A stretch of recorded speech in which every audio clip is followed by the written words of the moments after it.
Pendidikan di Indonesia masih menyimpan segudang permasalahan yang belum terselesaikan oleh pemerintah.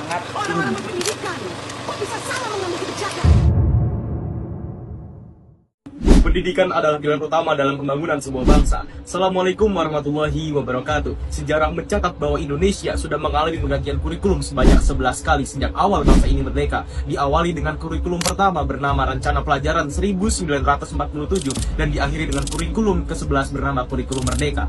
Tapi, apakah dengan banyaknya pergantian kurikulum di Indonesia, kualitas pendidikan Indonesia sudah terjamin, sudah bisa menghadapi tuntutan zaman, atau masih begitu-gitu saja? Dilansir dari Program for International Student Assessment pada tahun 2022, Indonesia berada di peringkat 66 dari 81 negara, dengan rincian peringkat 70 dari 81 negara di matematika, peringkat 71 di literasi, dan peringkat 67 di sains. Hal ini sungguh memilukan. Menurut saya, ada 3 hal mendasar mengapa pendidikan di Indonesia bisa begitu terpuruk. Yang pertama, kesenjangan kualitas pendidikan antara daerah perkotaan dengan daerah 3T. Yang kedua, kualitas guru dan kesiapan tenaga pendidik. Yang ketiga adalah pembelajaran di kelas yang tidak relevan dengan kebutuhan dunia saat ini. Lantas, kebijakan apa yang akan saya buat agar kualitas pendidikan di Indonesia bisa memenuhi tuntutan dunia nyata bila saya terpilih menjadi seorang anggota legislatif di DPR RI? Saya akan mengutamakan penekanan dan peninjauan lebih lanjut terhadap kurikulum merdeka dengan mengoptimalkan 3 fungsi DPR sesuai pasal 20A ayat 1.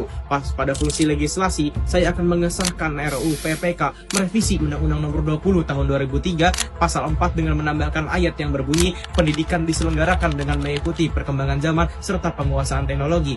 Untuk memaksimalkan fungsi ini, saya menciptakan aplikasi ECN atau Education Collaboration Nusantara dengan kerjasama semua pihak meliputi siswa, guru, pemerintah, pihak industri, maupun pihak swasta. Pada proses pembuatan aplikasi ECN, DPR RI akan berkolaborasi dengan Kemendikbudristek dan Kominfo agar berjalan dengan efektif. Pada aplikasi ini juga disediakan berbagai fitur lengkap yang mendukung kualitas pendidikan dan sesuai dengan tuntutan dunia saat ini, seperti diskusi langsung dengan pihak industri, pelatihan guru, workshop digital, dan masih banyak lagi.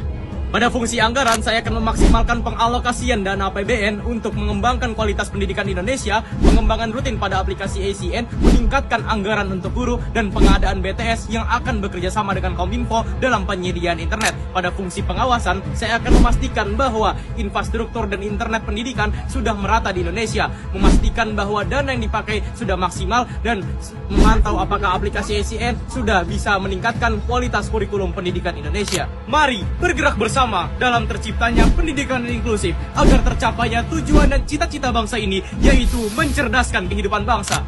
Generasi cerdas, pendidikan berkualitas, wujudkan Indonesia emas. Saya Muhammad Fatan Faizul Haq dari Dapil 4 Jawa Barat, siap menjadi bagian dari Parlemen Remaja 2024. Pamit undur diri.